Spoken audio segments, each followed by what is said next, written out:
Saludos y bienvenidos amigos y seguidores de nuestro diario. Hoy en este ejercicio democrático previo a las elecciones 2023 damos la bienvenida a nuestra casa al candidato presidencial Isaac Farchi, quien representa al Partido Azul. Candidato, gracias por acompañarnos, gracias por su tiempo. Gracias por la invitación, estamos aquí para contestar todo lo que quieran saber. Perfecto, vamos a entrar en materia y la primera pregunta directa, candidato, es ¿por qué los guatemaltecos deben de votar por Isaac Farchi? Bueno, eso hemos ya dado muchas explicaciones de quién es Isaac Farchi, y la gran diferencia entre Isaac y los demás candidatos son esos 20 años de experiencia que tengo haciendo proyectos para 9 diferentes países del mundo. Yo oigo a los demás candidatos, de los cuales con muchos de ellos tenemos una buena relación. Yo no los veo como enemigos, los veo como rivales, pero realmente siento que están improvisando. Siento que muchos de ellos tienen muy bonito discurso, pero no tienen experiencia, no lo han hecho. La diferencia con Isaac Farchi es que yo sí he trabajado esos proyectos en agricultura, en inversión, en traer al país salud, he construido hospitales en África y otros países del mundo. Así que la gran diferencia entre Isaac y los demás es que yo ya hice lo que traigo como plan de gobierno a Guatemala, y creo y siento, porque ninguno de ellos lo ha expresado, muchos de ellos ya por tercera vez y segunda vez repitiendo sus candidaturas, que tengan experiencia en lo que están hablando. Simplemente hablan porque suena bien, simplemente hablan porque sabe qué es lo que la gente quiere. Las encuestas te dicen qué quiere oír la gente, y en base de eso hacen su discurso, su discursiva, verán videos para saber qué es lo moderno. Sin embargo, yo lo he hecho, tengo el respaldo detrás de mí de toda la gente para replicar esos modelos, y están esperando un buen resultado en Guatemala para seguir conmigo y sacar adelante Guatemala. ¿Qué lo hizo conformar el Partido Azul? Cuando acaba la campaña del 2019, nosotros fuimos invitados a algunos partidos porque querían que los lideráramos. O sea, prácticamente me estaban ofreciendo desde el 2019 la presidencia. Y nosotros nos dimos cuenta que desgraciadamente la incomodidad que se sentía estar sentado con esa gente. Les voy a poner un ejemplo y eso multiplíquenlo por 5. Lo primero que me decían es, mira, tenés que saber que tal persona va de diputado en tal lado, tal persona va de diputado en otro lado. Si ganamos, él va a ser el ministro de aquí, aquel va a ser el ministro de allá. Ya tenían repartido el pastel, y estamos hablando de 2020. Entonces lo que necesitaban es un títere, punto y final. Y así en los 5 lugares. Pero la incomodidad de la gente, la clase de gente que estaba ahí, siempre me pregunté, ¿y con quién vamos a ir a gobernar? Entonces ahí es donde nace, con un grupo de amigos, la idea que todos ellos están en el partido, la idea de formar un partido buscando en Guatemala toda la gente que no ha participado en esta política corrupta que tenemos los últimos periodos. Entonces empezamos a darle la vuelta al país. Les estaba contando fuera de cámaras que más o menos le dimos 62 veces la vuelta al país, 0 kilómetros por helicóptero. Fuimos conociendo a nuestro equipo, fuimos armando nuestro partido, hicimos las 30,000 adhesiones que se necesitaban, 150,000 afiliados, hicimos nuestra asamblea de nacimiento y hicimos una promesa que no íbamos a llevar un solo diputado en funciones y un solo alcalde en funciones. Al día de hoy están publicadas las listas de la gente que lleva el Partido Azul, y el Partido Azul cumplió con no llevar un solo diputado en funciones y un solo alcalde en funciones. Y lo más importante, nosotros le cumplimos a nuestra gente. Nadie compró uno solo de los puestos del Partido Azul, nadie nos impuso a nadie, y nosotros somos totalmente independientes, no tenemos financistas y no le debemos favores políticos a nadie. Candidato, existe desencanto en gran parte de la población por la oferta y la clase política actual. ¿Por qué cree usted que se da ese fenómeno? Porque han olvidado al pueblo, precisamente porque ofrecen y a la hora que quedan. Mire, a mí me decía tanta gente, nos lo dicen todos los días, yo trabajé por ellos y ahora que los voy a buscar ni siquiera se acuerdan de mí. se les olvida. Llegas a los pueblos y dicen, mire, este alcalde lo pusimos, ofreció algo y ya se le olvidó y ya no lo pone. Ese desencanto se lo han ganado, nos lo hemos ganado por precisamente la falta de congruencia con lo que hablamos y con lo que hacemos. Ya es hora de tener políticos que enorgullezcan a nuestro pueblo. Un ejemplo sería Bukele. No es que El Salvador ahorita sea el mejor país del mundo, pero le devolvió a los salvadoreños el orgullo por su país, porque tienen a alguien trabajando por él. En toda Europa, en los países de primer mundo, ser político es un orgullo. ¿Por qué? Porque es el líder que está trayendo ese bienestar a las personas. La gente los admira, la gente los ve con mucho cariño, la gente entra a un restaurante y les aplaude porque están liderando a sus países y les está dando una clase de vida excelente y alta. Aquí ser político es una vergüenza. Y por eso toda la gente que se metió al Partido Azul, venimos también a demostrarle al pueblo de Guatemala que habemos guatemaltecos, que podemos ser políticos y trabajar por nuestro pueblo sin que se nos olvide las cosas que nosotros hemos dicho que traemos de plan de gobierno. Es muy importante que sepan, no hemos prometido nada. La única promesa que hice es que no vamos a prometer nada. Le estamos poniendo al pueblo de Guatemala qué somos, qué podemos saber, qué sabemos hacer, para que lo comparen con lo que los demás partidos están ofreciendo y analicen si pueden o no pueden, porque están ahí las mismas gentes que nos tienen como nos tienen. Isaac, ¿cómo ha visto el proceso electoral actual? ¿Algo que criticar, algo que se deba mejorar? El vandalismo que hay hoy en día, vemos gente de valor sacando pistolas, vemos gente amenazando por todos lados. A nosotros realmente no nos patrocina nadie, de verdad créanme que un lienzo para nosotros es cooperacha de casi toda la gente que estamos metidos y la gente hace su inversión, digamos, los alcaldes, diputados, se gasta su propio dinero porque no tenemos quien nos ayude en ese sentido, no está permitido y no se vendieron plazas, por lo tal el partido no tiene dinero. No es justo que a las 11 de la noche nuestra misma gente, tenemos licenciados subidos amarrando la propaganda del partido y al día siguiente amanezca ya rota por esos partidos que sí tienen millones, esos partidos que sí tienen narcodiputados, que sí tienen narcoalcaldes, que les sobra el dinero. Esa es una de las cosas. La segunda de las cosas que no me ha gustado es cómo copian discursos. Mire, hace poco me preguntaron en un programa de radio, no se puede hacer propaganda a otros, ¿verdad? Entonces me preguntaban de qué éramos nosotros. Y les dije, somos de derecha con conciencia social. Exactamente 4 semanas después, yo tengo las 2 tomas con fechas, sale otro partido a decir que ellos son de derecha de conciencia social. La vez pasada yo empecé a hablar de la maquila agrícola. 2 candidatos que ahorita están repitiendo también empezaron a hablar de la maquila agrícola. Lo malo de cuando ellos están hablando es que nadie les pregunta, disculpe señora o disculpe señor, porque fueron 2 candidatos y están corriendo ahorita. ¿Qué es maquila agrícola? A ver si podían contestar. No lo saben y yo ya lo he hecho y lo he hecho en varios países del mundo. Entonces, esa copia de las propuestas, porque no hay mucho de qué hablar. Ese apropiarse de lo que el otro sí sabe y yo no, pero suena bien. Entonces eso es lo que no me gusta también, que realmente los que podemos dar propuestas las damos y los que no pueden dar las copian y aquí es cuestión de publicidad. ¿Quién tiene la capacidad de publicitarla mejor? Candidato, si le pregunto cuál es la prioridad de prioridades, cuál es la primera orden que va a dar usted si es electo presidente de Guatemala. Hay que entender que un gobierno es como un avión. Se levanta todo junto. Uno no puede levantar un ala y al mes otra ala, no. El país tiene que seguir funcionando en todo lo que tiene.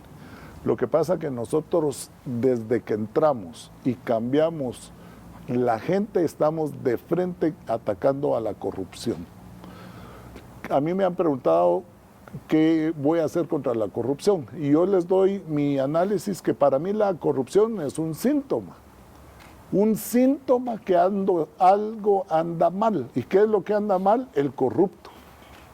Si no hubieran corruptos, no hubieran corrupción. Entonces, desde el primer día que nosotros ya llevamos a la gente correcta, pero no solo ministros y viceministros, hay que entender que el gobierno tiene capas. Y uno cambia ministros y cambia viceministros y las capas de abajo, aunque no lo crea, son los encargados de enseñarle al ministro, al viceministro, de dónde viene el flujo de pisto. Hay que cambiar todo eso. Hay que cambiar las metodologías de trabajo. Pero vamos, desde el 14 que entramos, entra un equipo de gente nítida, honorable, que vienen valientes, porque hay que ser valiente para entrarle a esto. Es un pulpo de 8 brazos y así como se los estoy diciendo, hemos identificado 8 diferentes clases de grupos de corrupción. ¿Puede ampliarnos eso? Fíjese que es como avisarle al enemigo que le vamos a pegar, ¿verdad? O sea, no, pero tienen decenas de ventosas pegadas en todas las oficinas de todos los ministerios que tienen plata para invertir, y para aquellos que no tienen plata para invertir en plazas, etcétera, también están metidos. Entonces, vamos a seguir trabajando, empezando a hacer nuestro plan de gobierno, que necesitamos nuestra agenda legislativa para lograrlo, pero desde el día 1 empezamos de lleno con corrupción y paralelamente, no después, paralelamente con la situación de traer trabajos e inversión a Guatemala para las oportunidades, para los jóvenes y para toda la demás gente. Ya que usted mencionó su plan de trabajo, en el plan de trabajo de Isaac Farchi, ¿cómo se pretende mejorar la calidad educativa que hoy por hoy recibimos y reciben los guatemaltecos? Mire, nosotros tenemos que saber, entender por qué los otros países han avanzado. Cuando vivíamos en Guatemala con nuestros hijos, nos daba las 11 de la noche haciendo deberes con ellos. Eso es ridículo. Hay 4 materias que son básicas que necesitamos todos los guatemaltecos. Obviamente matemáticas, claro. Obviamente español, obviamente estudios sociales y obviamente ciencias naturales. Después de eso, lo que nosotros vamos a formar son carriles que depende de la capacidad del niño. El maestro tiene que tener la capacidad, y está entrenado para eso en otros países del mundo, y estoy seguro que aquí también, para identificar para qué el niño es bueno. Claro. Le voy a poner un ejemplo. En Comalapa están llenos de artistas y de pintores y eso. ¿Para qué los vamos a estudiar física, química y todo eso si no les va a servir de nada? A ellos hay que llevarlos hacia eso. Y es el maestro, y ahorita quiero tocar ese tema. Hace poco me dijo una maestra que le impresionó. Tuve una junta con 190 maestros. Lo que yo toqué, acá hay maestros que no se han jubilado porque la jubilación es muy mala. Entonces jubilarlos son 48,000, sería volverse pobres. Y no se trata de eso un gobierno. Tenemos que darle nosotros una dignificación en su jubilación. Entonces, al jubilarse esos maestros, nosotros, y encontré una de 60 años. La diferencia entre alguien de 60 años para alguien de 11 años son varias generaciones de diferencia, ya no se entienden. Ella no va a poder detectar para qué es bueno este niño.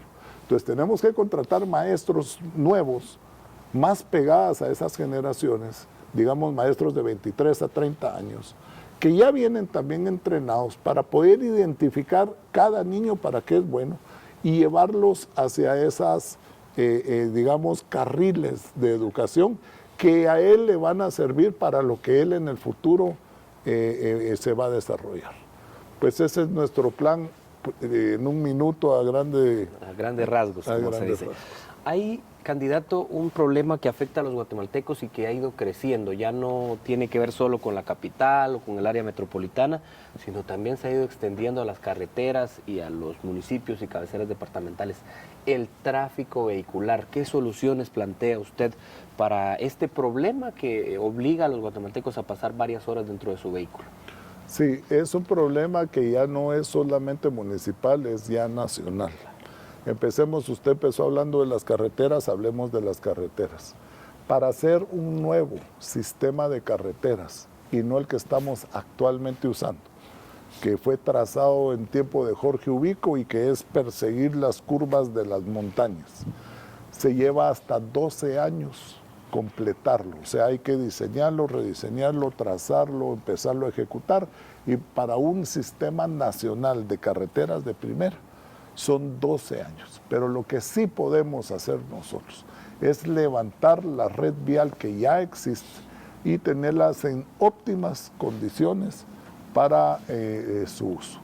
Y poco a poco ir ampliando lo que se puede dentro de esta red existente. Pero no vamos a cambiar la problemática hasta que no hagamos una red nueva de circuitos de carreteras como las que tenemos en Guatemala. Dentro de las ciudades ya es necesario que el gobierno también intervenga. Hay un ejemplo que tenemos, el libramiento de Chimaltenango. El cruce de Chimaltenango era un verdadero dolor de cabeza. De 45 minutos a 1 hora cruzar la calle principal de Chimaltenango, y así está en todo el país. Uno atraviesa calles principales. Los chimaltecos alegaban que se iban a quedar sin negocio. Hacen el libramiento, todos sabemos qué clase de libramiento hicieron, pero sin embargo lo sacaron el tráfico de la ciudad.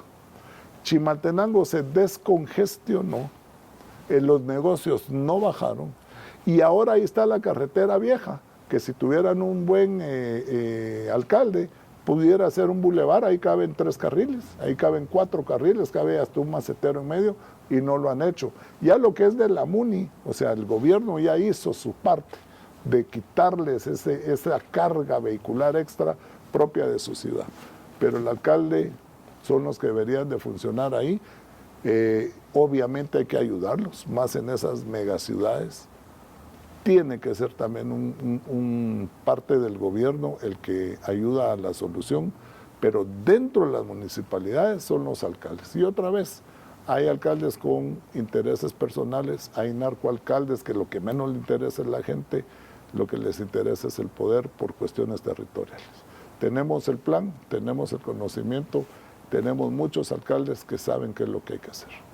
Isaac, en Estados Unidos hay más de 3 millones de guatemaltecos. Así es. ¿Cuáles son las soluciones que usted plantea a los problemas que ellos viven a diario en los Estados Unidos con temas de documentos y demás cuestiones que atañen directamente a esos guatemaltecos?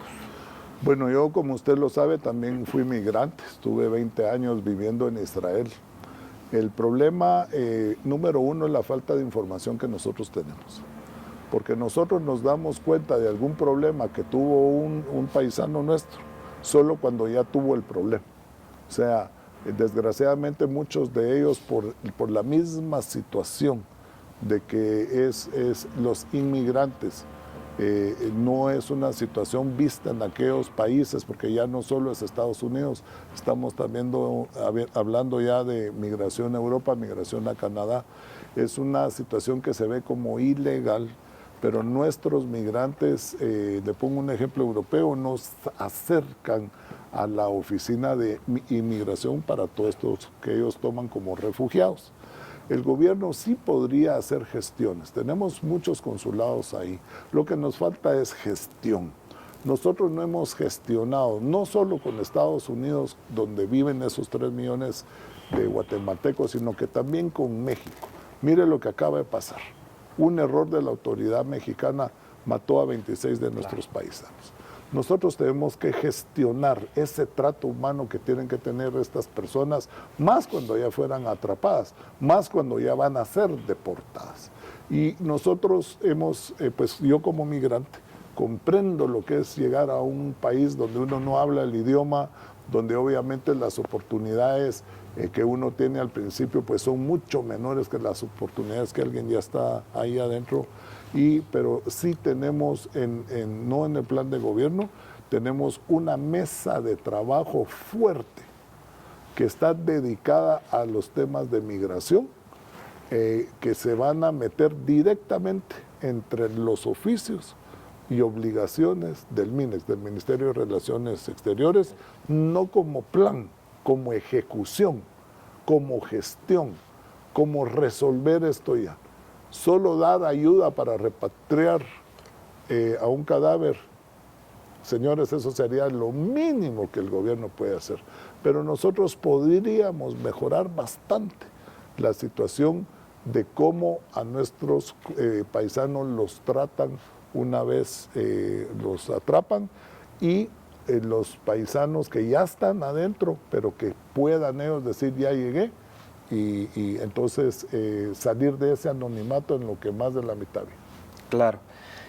Para nadie es un secreto, candidato, que el 75% de la población económicamente activa de este país se mueve en el subempleo y el empleo informal. ¿Cuáles son las políticas? ¿Qué piensa hacer para dar soluciones a esa problemática del empleo en el país? Bueno, vamos a dividir en dos. El subempleo es una cosa y la economía informal es otra. Entonces, el subempleo aquí en Guatemala desgraciadamente no está regulado. Yo sí creo en el subempleo. Les voy a poner un ejemplo. Yo cuando migré con 4 hijos. Cuando ya mis hijos dejaron de ser chiquitos y mi mujer me pudo ayudar, yo sentí la gran diferencia de esa ayuda de esas 4 horas que mi esposa podía trabajar. Entonces, como estaba regulado cuánto gana alguien que está empleada por, aquí le dicen medio tiempo, no debería ser medio tiempo, aquí para toda esa gente deberíamos de tener tasado la hora de trabajo. Y entonces si sus hijos se fueron al colegio 3, 4 horas, que ella pueda trabajar 3, 4 horas, porque va a traer un salario a la casa que ayuda bastante. Y eso lo viví en carne propia. Entonces el subempleo sí hay que regularlo, de hecho es una de las leyes que nosotros traemos en nuestra agenda legislativa porque va a darle ingresos de forma legal y con derechos, eso quiere decir IX, eso quiere decir otras muchas cosas, a esa gente subempleada. La segunda parte de su pregunta, la economía informal. La economía informal fue la manera que personas que deciden quedarse aquí en Guatemala, no migrar, encuentran para subsistir y traerle a su casa el sustento que se necesita. Ahora, ellos son ciudadanos, tienen derechos como ciudadanos que la Constitución nos obliga a servirlos. Entonces, traemos unas propuestas para ellos, para que ellos solos vengan y se formalicen. Y no es por el pago de impuestos, porque yo ya lo he dicho, nosotros no vamos a poner un solo impuesto nuevo, no es necesario, hay suficiente dinero en Guatemala para eso. Pero les vamos a dar ciertos compensadores sociales para que esa gente sienta atractivo ellos solitos ir a inscribirse, digamos, a la SAT, pagar su IX, con lo que sea. Nadie les va a contar las costillas, nadie le va a preguntar a alguien que vende estuches de teléfono cuánto ganas al mes, pero que sí vengan y se apunten, por lo menos con el salario mínimo, paguen y que tengan los derechos ganados y que esa economía informal poco a poco la vayamos formalizando para protegerlos a ellos. Claro. Otra pregunta, candidato, ¿qué hacer para mejorar la situación actual de la red de hospitales?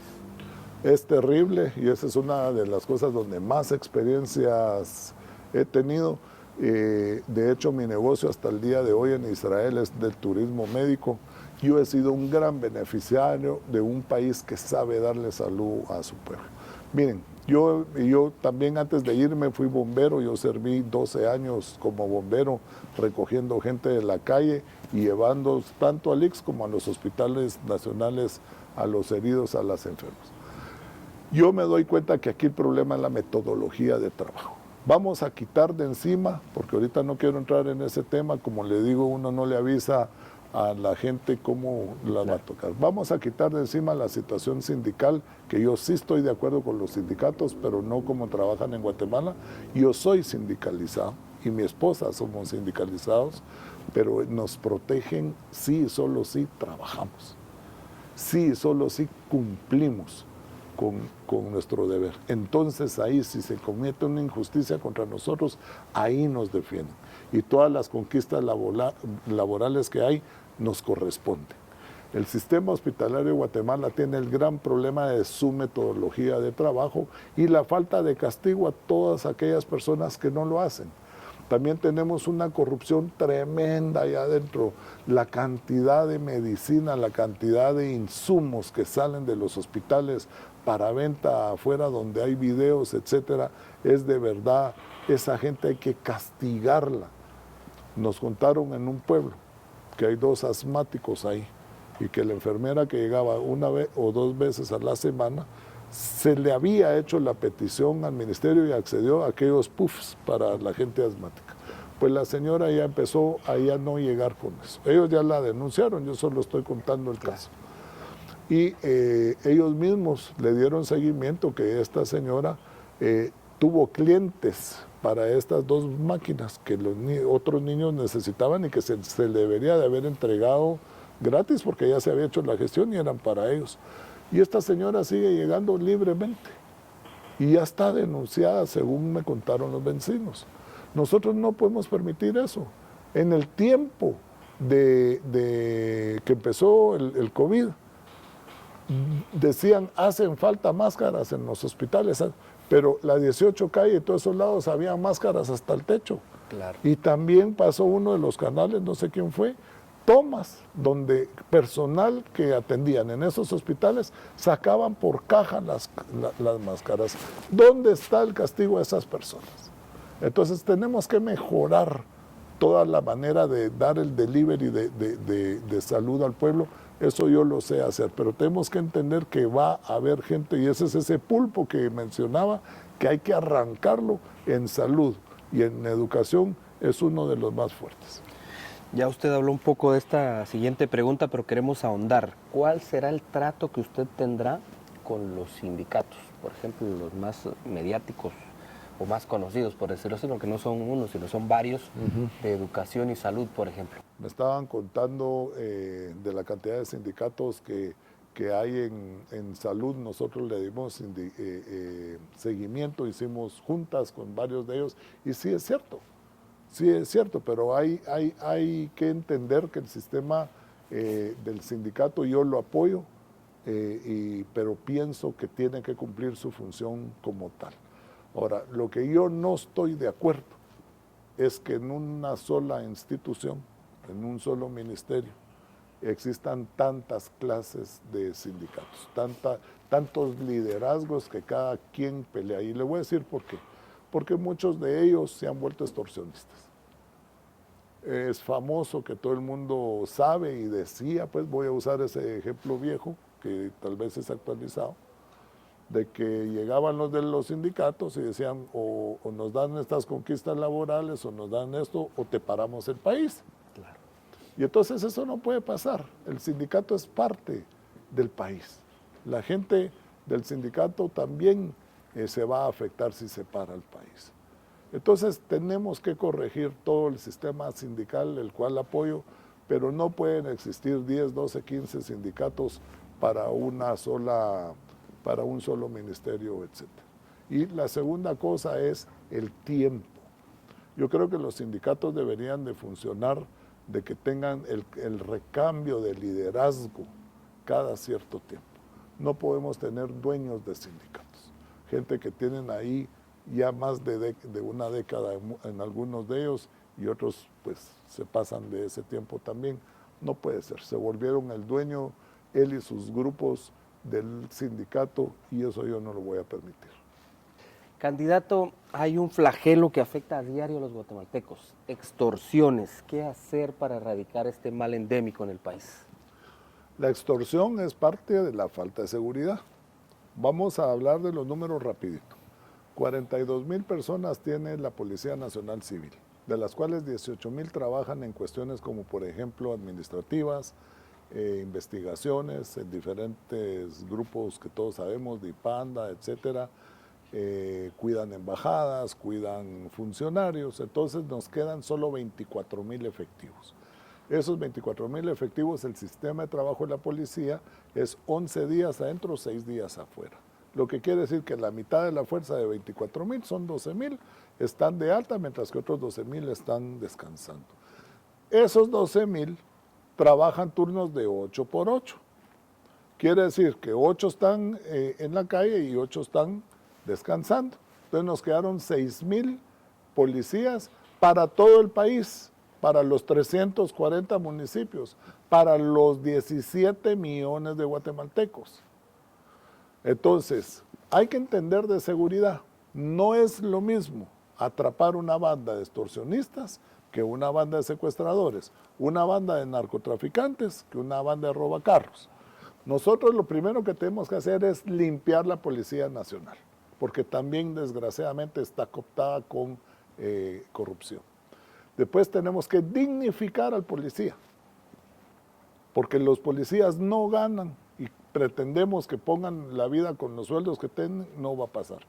Pero lo más importante es que hay que tecnificarlos, hay que equiparlos, hay que entrenarlos y darle todo el soporte atrás de un cuarto de guerra que se llama, de inteligencia y donde se planean las operaciones. Solo de esa manera vamos a poder, porque mire, una cosa es agarrar al niño en bicicleta que fue a traer la extorsión, claro, que ese niño, pues lo que le están dando vos, te doy 50 pesos, anda a aquella tienda y me trae la extorsión.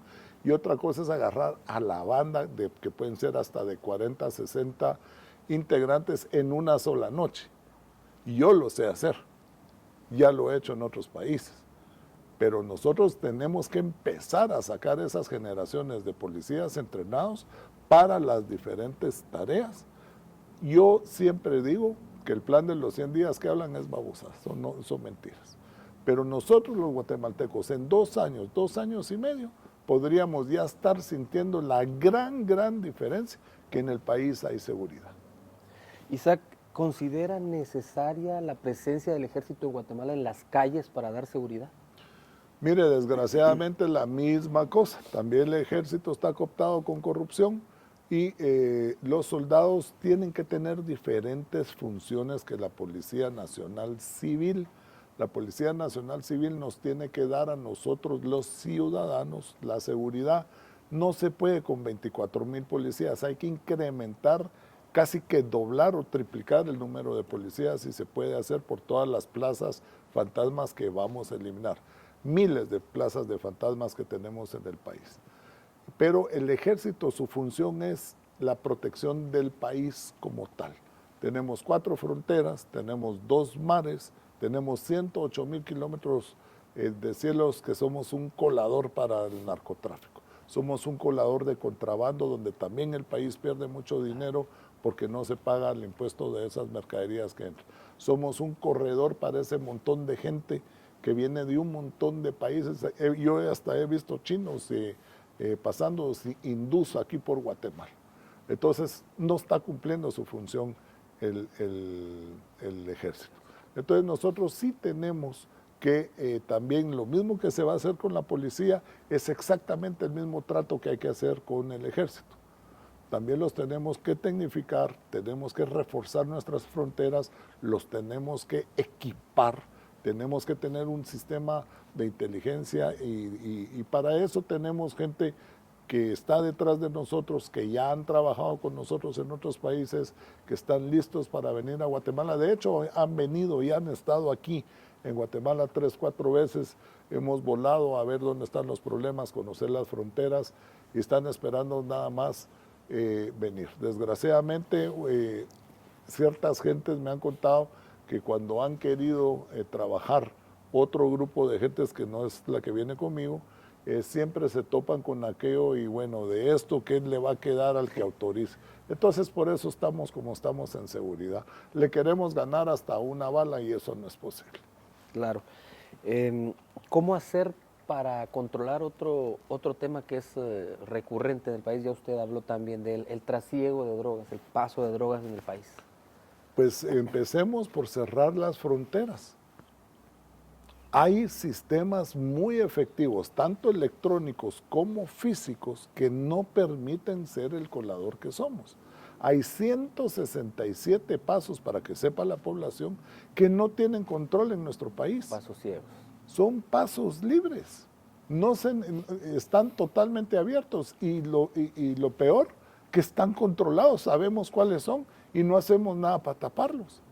No tenemos un solo avión que sea capaz de botar una avioneta que traiga cocaína siguiendo todos los procedimientos internacionales. Se pone un avión al lado del avión que no se identifica o que tiene apagado su GPS, se le hace la señal de que hacer contacto visual con el piloto, se le pide que baje, si no baja se tira una salva enfrente del piloto por si no lo había visto a uno, y si no, pues hay que bajarlo. Pero no podemos seguir siendo el colador que somos de drogas, porque no solo somos tráfico de drogas internacionales, sino que también hay consumo interno, tenemos bandas internas para ese trasiego, donde ayuda también el ejército y la policía, desgraciadamente. Miren, el 90 y algo por ciento de la gente del ejército es magnífica, el 90 y algo por ciento de los policías son magníficos, pero justos pagan por pecadores. Por esos pocos corruptos tenemos mal nombre de la policía y del ejército. Los tenemos que dignificar no solo con sueldo, también aplaudiéndoles su buen trabajo, reconociendo la sociedad lo que hacen por nosotros. Pero si hay, como en buen chapín, una de cal y una de arena, ¿verdad? Si hacen cosas buenas, pero después se saben muchas cosas malas, desgraciadamente la que prevalece es la mala. Así pasa, naturaleza humana. Candidato, ¿podría contarnos quiénes son sus financistas? Ya habló un poco del tema, pero me gustaría ahondar en eso. ¿Quiénes son sus financistas y los financistas del partido? No tenemos, así de simple. Aquí en cámara abierta le autorizo a usted que si alguien quiere venir a sentarse aquí a decirse Farchi mintió, yo lo financio, que por favor le abran las cámaras. El Partido Azul lo financiamos todos sus miembros, toda la gente que soñamos con esto. Somos un partido pobre, la gente nos dice, mire la camiseta, la gorra, no tenemos. O sea, vamos con un trifoliar en la mano, por eso nos duele cuando nos vandalizan nuestra propaganda, porque nos cuesta mucha plata ponerla. Y es casi que cooperacha de un montón de gente. También para salir a las giras andamos por carro. Es cooperacha de mucha gente. No tenemos ni un financista, por lo tanto no tenemos ningún compromiso político. Por lo tanto no le debemos ningún favor a nadie. Por lo tanto nuestro plan de gobierno lo vamos a meter como nosotros lo queremos, porque nadie nos va a condicionar para cuidar sus intereses de ellos. Nosotros venimos a cuidar el interés del guatemalteco. Claro. Candidato, me imagino que ya usted pues platicó con personas, ya en la mente configuró su gabinete. ¿Puede contarnos o brindarle al pueblo de Guatemala nombres de alguien que usted esté pensando, No, con quien eso, usted haya platicado? No es que haya platicado, son gente que trabajan de lleno con nosotros en las mesas de trabajo. Las mesas de trabajo, la más pequeña tiene 14 personas y tenemos mesas de trabajo hasta 60 personas. Vamos a irnos a esta chiquita de 14 personas. Cualquiera de ellos podría ser ministro. Son gente que ya entendieron lo que vengo a hacer. Son gente que aplicamos, porque una cosa es traer un plan, ahora hay que ver cómo se hace en Guatemala para poderlo aplicar. Hay normas, hay reglas, hay reglamentos, hay leyes que nos ponen trabas y no trabas. Entonces estas mesas precisamente son las que de ahí van saliendo la agenda legislativa nuestra que tenemos que hacer para poder cumplir con lo que queremos traerle al país. Pero regresando a su pregunta, tenemos mucha gente, gracias a Dios, que se vino con nosotros precisamente por la calidad de gente que tiene el Partido Azul. Se sienten cómodos, no hay tacuacines, no hay sopilotes, nadie anda ahí viendo cómo hacer para que salga moco, como dicen, ¿no? Si no hay obra, no hay sobra. Eso con nosotros no funciona. Gente seria, gente aburrida, de que se olviden del pueblo, de que se olviden de sus promesas y que se olviden los deberes, porque en la Constitución dice, son deberes del Ejecutivo, así son las palabras, es nuestro deber. Entonces, gente capaz tenemos, pero yo quiero decir una cosa en un segundito. Miren, la gente habla de los ministros y el presidente.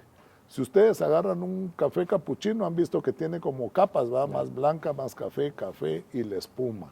Aquí lo que ha pasado es que viene un nuevo gobierno y es como quitar la espuma del que estaba y ponerle espuma nueva. Pero nadie le ha entrado a las capas de abajo. Y como dije hace un minuto, entra uno nuevo y esas capas de abajo le enseña al de arriba de dónde viene esa sobra de la obra. Con nosotros no va a pasar porque nos estamos preparando, no solo con quién va a dirigir, sino que quiénes van con él abajo. Las capas. ¿Podría contarnos, bueno, esta pregunta me gusta mucho y me gustaría saber su opinión, de sus actuales contendientes, de los presidenciables que están en la carrera por las elecciones de este año? ¿Hay alguno o algunos a los que usted podría invitar a ser parte de su gobierno? Y también que me cuente con quién definitivamente no, ni a la esquina, como decimos los guatemaltecos. Mire, desgraciadamente Guatemala no tiene la madurez política como para que uno pueda reconocer a alguien o para que uno pueda no incluir a alguien. Como yo lo dije, para mí todos son rivales, no son enemigos. Pero dar una opinión de ese tipo lo vuelve a uno enemigo en un país que desgraciadamente es violento.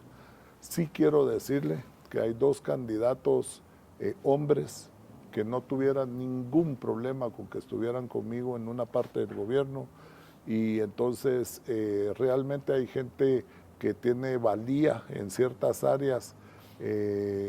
Desgraciadamente lo que hablábamos, su experiencia son muy limitadas a un área. Entonces yo a estas dos personas las invitaría, pero muy puntual, muy para esto y muy para esto. No para hacer gobierno en general porque no tienen la experiencia. Pero sí hay, también he oído a otros candidatos que hablan muy bonito, donde me los he encontrado a veces en foros o inclusive en una cafetería. Me encontré a uno en una, ya iba a hacer anuncios, no se puede, me saludó, lo saludé y al final me dijo sentate, me quedé sentado platicando con él y sacando temas. Mira, dijiste tal cosa, sí, mira lo que pasa ahí, y todo lo que me dijo estaba requete mal. O sea, no sabía ni lo que estaba hablando, y esa es la verdad. El discurso le sale muy bien, pero a la hora de la ejecución no tenía ni la menor idea ni siquiera de cuál es verdaderamente el problema de lo que él estaba diciendo. Pero hay dos candidatos que sí, me gustaría que hiciéramos lo que en otros países como Israel se llama el cogobierno.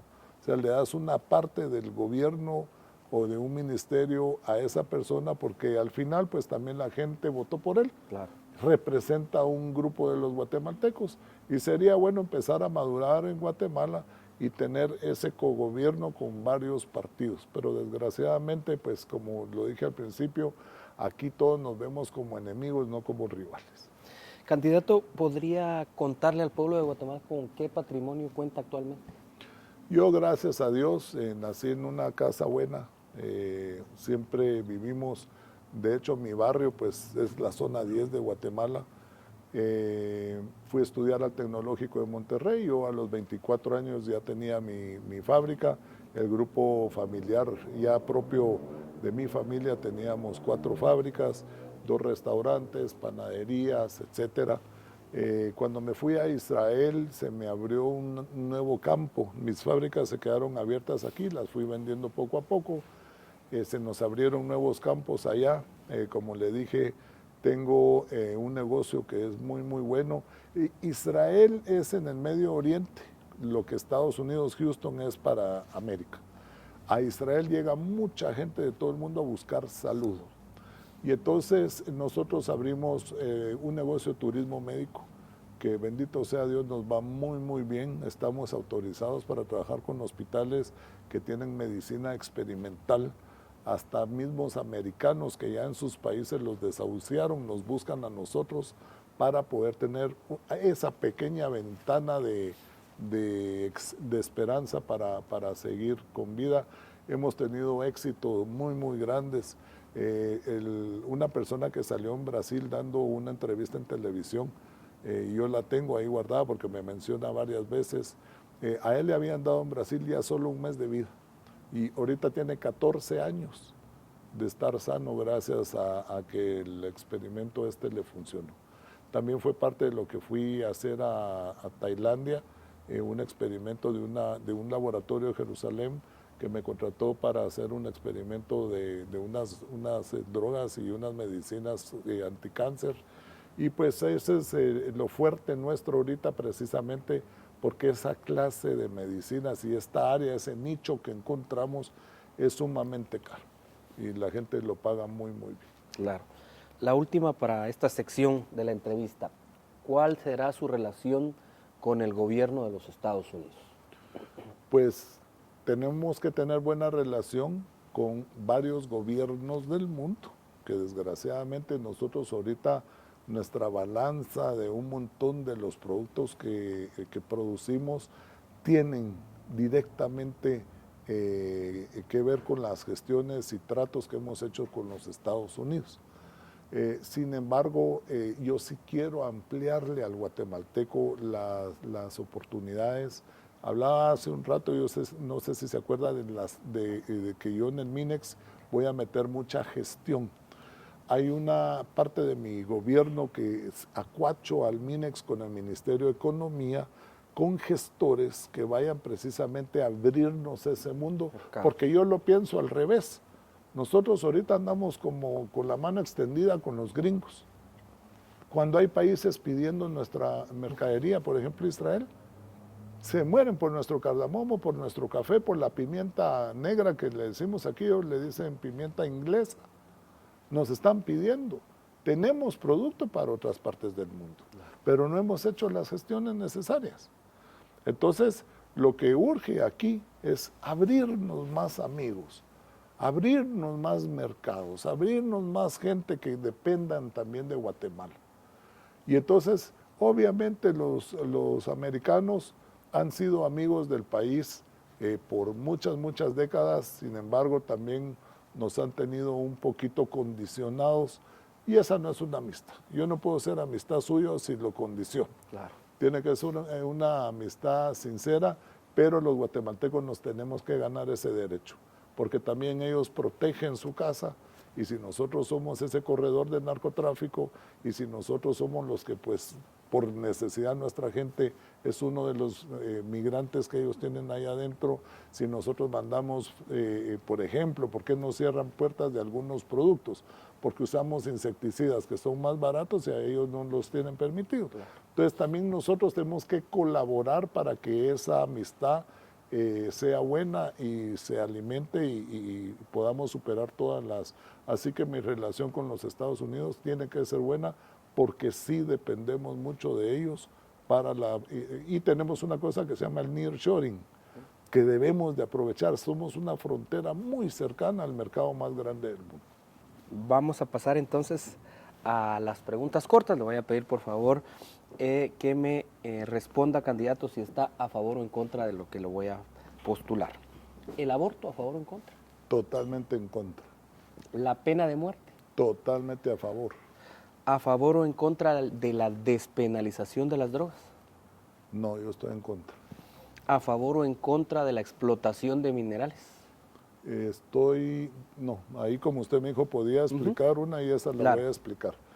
Los minerales, aunque sí es el país el dueño, pero donde vive esa gente que está esa mina, esos minerales, son los que deberían de verse bastante más beneficiados. Claro. Entonces, habría que hablar de primero con los pobladores de esos lugares y si ellos, porque hay lugares que lo piden, que sí están a favor, pero hay lugares que se niegan.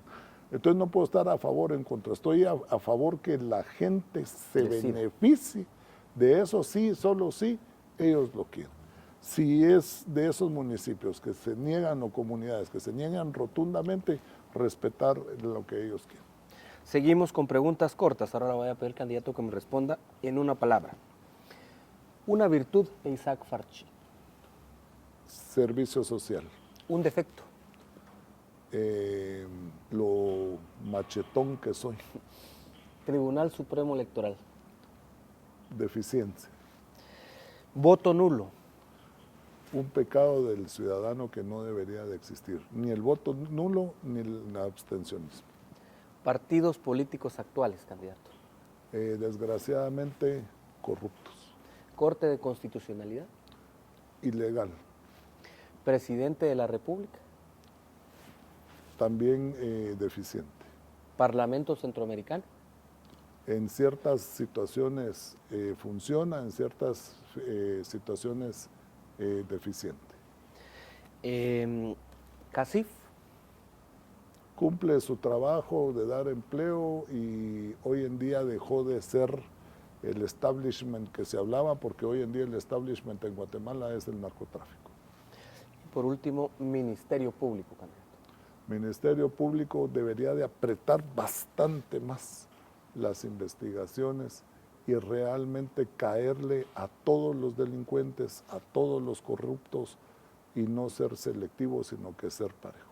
Quizá, como le comentaba, nuestro diario desde que nació hace 25 años, pues se ha preocupado por no solo llegar con información a las comunidades, a los 340 municipios de este país, aldeas, caseríos, sino también en preguntarles sus necesidades, compartir sus alegrías y tristezas a través de sus sondeos, y pues en esta entrevista no va a ser la excepción. Hay unos guatemaltecos o guatemaltecas que quieren hacerles preguntas directas a los candidatos, entonces le vamos a presentar la primera y usted va a tener la oportunidad de responderle directamente a esos guatemaltecos en cualquier parte del país que quieren formularle una pregunta. Así que, por favor. Jefe Belío Osorio García, soy abogado y notario. De que cómo va a ser, si va a ser más controlado el presupuesto que ellos tienen en educación para la incrementación de más escuelas, pues, porque hay mucho niño caminando kilómetros para poder ir a recibir la educación, que si tienen planificado hacer tienen un proyecto de trabajo con relación a educación para más maestros, más escuelas. Un abogado le pregunta, más maestros, más escuelas, ¿cuál es su plan? Eso medio ya lo habíamos tocado, claro, pero como habló de una cosa importante que es el presupuesto. Claro. Yo no sé si la gente sabe, el presupuesto de educación es el más grande en el país. 22,000 millones de quetzales. Y solo para que nos dimensionemos el tamaño de ese ministerio, es el ministerio más grande de Centroamérica y tiene el presupuesto más grande de Centroamérica. Pero los resultados no son los óptimos. Pésimos, pero es lo que hablamos al principio. De nada sirve hacer más escuelas para que sigan estando vacías. Claro. Porque si no, aunque contratemos maestros, pero los maestros ponen las excusas que ponen y los protege sus conquistas sociales que los protegen, entonces no podemos hacer. Ayer estuve precisamente en San Gabriel, ahí me llevaron a una comunidad donde hay una escuela de primaria, 2 maestras hay para 6 clases. Entonces le digo, y las demás, fíjese que una que estaba asignada aquí está ahorita en la departamental. Otra que estaba asignada aquí tiene 3 años de no sé qué por la enfermedad que no, y creo que le dio diabetes, no sé qué. Pero no podemos permitir eso, hombre. Claro. Ese es uno. Número 2, las plazas fantasmas en el ministerio. Nosotros tenemos que acabar con eso porque de nada sirve construir. Número 1, tenemos que echar a andar el sistema que ya tenemos de colegios y escuelas. Eso es lo primero, que ya funcionen las que están, porque seguir abriendo elefantes blancos, también estamos apostándole a la corrupción, porque en cada obra hay sobra, ya lo dijimos, y eso hay que cortarlo. Entonces lo que tenemos que hacer de primero, y hablamos también de 48,000 personas que hay que jubilar dignamente, no como está ahorita el escalafón de jubilación. Con esas 48,000 personas, solo con los jubilados, nosotros tenemos 48,000 nuevas plazas pero ¿dónde está? ¿Cuál va a ser la metodología? ¿Cuál va a ser la sistematización para fiscalizar que la gente que está contratando está llegando a trabajar? Eso es urgente, antes de ponernos a hacer más escuelas. Tener aulas vacías, y no porque los niños no lleguen, porque maestros no llegan.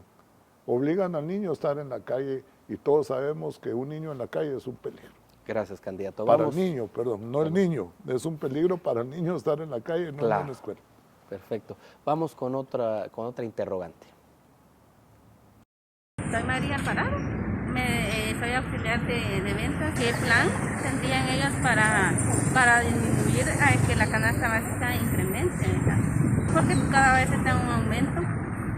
¿Y qué plan ponían ellos, verdad? Bueno, no muy entendí, pero creo el letrero decía canasta básica. Sí, una dama guatemalteca le pregunta cuál es su plan para bajar los productos de la canasta básica, ¿verdad? Porque al final de cuentas, pues las mujeres, las amas de casa, son las que notan el alza de precio en la tienda, en los mercados. Ok. Definamos canasta básica, es un grupo de productos que se estableció que le daban al ser humano lo que necesita diariamente en calorías y en proteínas para vivir bien y nutridos. Las canastas básicas en Guatemala, desgraciadamente nosotros tenemos dos faltantes.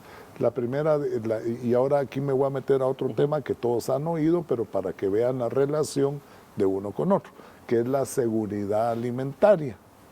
Si nosotros consumimos maíz, porque somos los hombres de maíz, pero la mitad del maíz que viene a Guatemala viene de otros países, no tenemos seguridad alimentaria, número uno, pero número dos, obvio que va a subir la canasta básica. Claro. ¿Por qué? Porque estamos a la merced de los mercados internacionales de donde compramos. También traemos frijoles. Hace poco estuve con un tomatero y le decía, ¿cuánto estás cosechando por metro de siembra? Y él me decía, entre 7 y 9 libras de tomate me sale por metro. Si nosotros traemos gente que los va a tecnificar, les va a enseñar nuevos métodos, no hablo de tecnología, estoy hablando solo simplemente de enseñar nuevas técnicas y nueva metodología. Hoy en día en otros países están produciendo entre 17 y 21 libras, porque yo lo traduzco a kilos, va de entre 9 y 10 kilos de tomate por metro. Lo que quiere decir que el tomate que está en la canasta básica, al haber una sobreproducción, ¿qué es lo que pasa? La canasta baja. ¿Por qué? Porque hay una sobreoferta. Entonces nosotros todos los productos de la canasta básica son los que tenemos que apoyar con nuestros agricultores. Precisamente decirles, mira, aquí en tu tierra se da esto y está ya prevendido. Claro. Entonces, que nosotros seamos los productores y que controlemos esa seguridad alimentaria de nuestro país va a hacer que la canasta básica baje tremendamente. Eso es número uno. Y número dos, vamos a tener suficiente mercadería también para exportar y no ser importadores de la comida que están dentro de la canasta básica. Fíjese que ahí está metido, por ejemplo, también, aparte de que importamos maíz, frijol y todo eso, en una parte está el mosh famoso. Claro, la avena. Creo que el 90% lo importamos.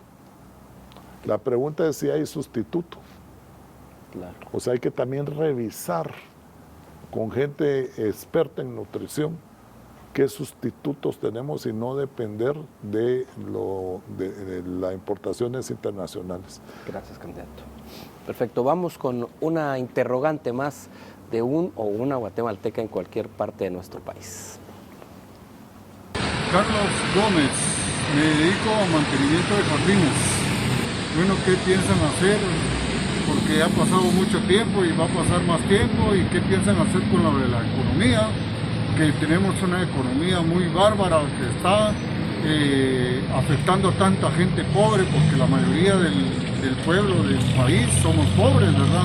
Entonces, ¿qué es lo que piensan hacer? ¿Cómo piensan solucionar todo este problema que nosotros tenemos, ¿verdad? Economía, candidato. La economía y de la gente pobre, que es la mayoría en este país, ¿cómo apoyar ese rubro de los guatemaltecos?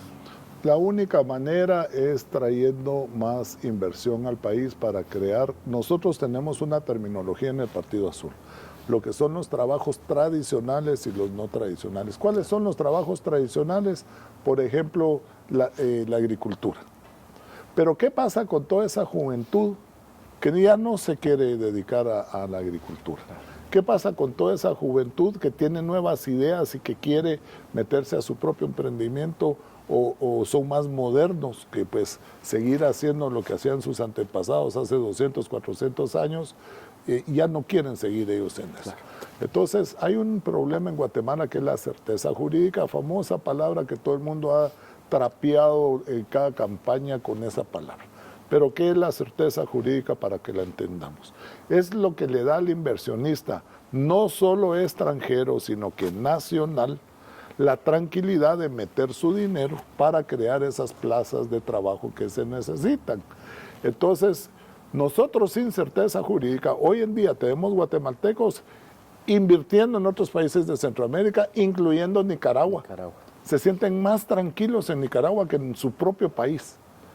Entonces, dentro de nuestra agenda legislativa incluye certeza jurídica, no solo para que los chapines inviertan aquí, sino que para traer gente de fuera a invertir aquí. Ahora, nosotros tenemos, pues ya lo vamos a presentar entre 4 días, como le dije, en nuestro plan de trabajo. Tenemos áreas de preferencia de inversión, donde es donde vamos a dar bastantes más alicientes, bastante más para que vengan los inversores a invertir allá y no todo aquí en la capital o en grandes ciudades que ya también están hacinadas. Un Quetzaltenango, nunca me imaginé que me iba a tardar 1 hora de salir del hotel hacia San Marcos. Esa ciudad ya no se puede cargar con más. ¿Necesitan trabajo? Sí, pero hay municipios de Guatemala con 0 trabajos fuera de los tradicionales, donde nosotros, si logramos jalar ahí ensambladoras, maquilas, etcétera, les vamos a dar muchos más alicientes para que se vayan allá, pero la persona va a estar tranquila de que puede invertir ahí. El segundo punto más importante para la economía es que nosotros el programa que traemos rompe con las injusticias sociales. Hay mucha gente que es discriminada por cómo se viste, hay gente que anda en silla de ruedas, los discriminan, no le dan el trabajo, y tenemos mucho problema actual, que alguien después de los 35, 40 años que se queda sin trabajo, ya hay discriminación en Guatemala por edad. La clase de industria, de gente que viene con nosotros a invertir a Guatemala, es gente que traemos todas esas industrias que rompen con la discriminación racial, de problemas físicos y de edad. Perfecto. Gracias, candidatos, por su respuesta y gracias también a quienes hicieron su interrogante. Con esto estamos poniendo punto final a esta entrevista, agradeciendo al candidato presidencial del Partido Azul, Isaac Farchi, por su tiempo y por sus respuestas para todos los guatemaltecos. Agradecemos también a quien ha estado atrás de esa pantalla, a quien va a sacar sus conclusiones, y por eso es que hacemos este ejercicio democrático para mostrarle a cada uno de los participantes y contendientes en esta elección de 2023. Con esto ponemos punto final a esta entrevista. Los invitamos a seguir bien informados a través de nuestro diario, que desde hace 25 años en Guatemala es Las Noticias Como Son.